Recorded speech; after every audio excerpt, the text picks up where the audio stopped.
ಗ್ರಾಮಕ್ಕೆ ಆಗಮಿಸಿರ್ತಕ್ಕಂಥ ತುಮಕೂರಿನ ರಘುರವರು ದಯವಿಟ್ಟು ವೇದಿಕೆ ಮೇಲೆ ಬರಬೇಕು.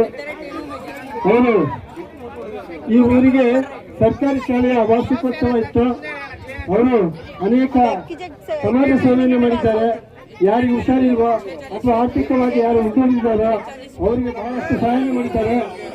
ಅವರು ಸರ್ಕಾರಿ ಶಾಲೆಯ ವಾರ್ಷಿಕೋತ್ಸವಕ್ಕೆ ಆಗಮಿಸಿದ್ರು. ಯಾರಾದ್ರೂ ಕಷ್ಟ ಇದ್ರೆ ನನಗೆ ಕೇಳ್ಕೊಳ್ಳಿ, ಈ ಕೈಲಾದ ಸಹಾಯ ಮಾಡ್ತೀನಿ ಅಂತ ಹೇಳಿದ್ರು. ಹಾಗೆ ನಮ್ಮೂರಿಗೆ 74 ಜನಕ್ಕೆ ಆರ್ಥಿಕ ಸಹಾಯ ಮಾಡಿದ್ದಾರೆ. ಅವರಿಗೆ ಈ ಗ್ರಾಮಸ್ಥರ ಪರವಾಗಿ ಎಲ್ಲ ಕ್ರೀಡಾಪಟುಗಳ ಪರವಾಗಿ ಅಭಿನಂದನೆಯನ್ನು ಸನ್ಮಾನ ಮಾಡೋದ್ರ ಮೂಲಕ ಸಲ್ಲಿಸ್ತಾ ಇದ್ದೇವೆ. ಧನ್ಯವಾದಗಳು. ನಿಮ್ಮ ಕಾರ್ಯ ಯಾವಾಗಲೂ ಇದೇ ರೀತಿ ಯಶಸ್ವಿಯಾಗಿ ಸಾಗಲಿ ಅಂತ ಹೇಳಿ ಎಲ್ಲ ಗ್ರಾಮಸ್ಥರ ಪರವಾಗಿ ಕೇಳ್ಕೊಳ್ತೇನೆ.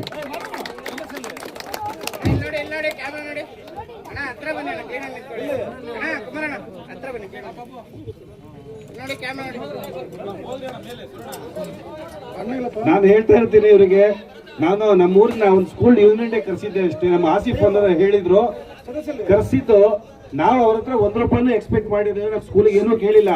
ಆದ್ರೆ ನಮ್ಮೂರು ಜನ ಆಲ್ರೆಡಿ 74 ಜನ 5,000 10,000 ಅದೇ ತರ ಊಟಕ್ಕೆ ಇಲ್ದಂಗಿರ್ಬೋದು, ಹಾಗೆ ಹಾಸ್ಪಿಟ್ಲ್ ಬಿಲ್ ಇರಲ್ಲ ಅಂತ ಹೇಳಿದಕ್ಕೆ ಒಂದು ಹೆಚ್ಚು ಕಮ್ಮಿ ನಮ್ಮೂರಿಗೆ ₹1.5 ಲಕ್ಷ ಮೇಲೆ ಖರ್ಚು ಮಾಡಿದ್ದಾರೆ. ಇದನ್ನ ಒಳ್ಳೆ ರೀತಿಯಲ್ಲಿ ನಮ್ಮೂರಲ್ಲಿ ಬಳಸ್ಕೊಳ್ಬೇಕು.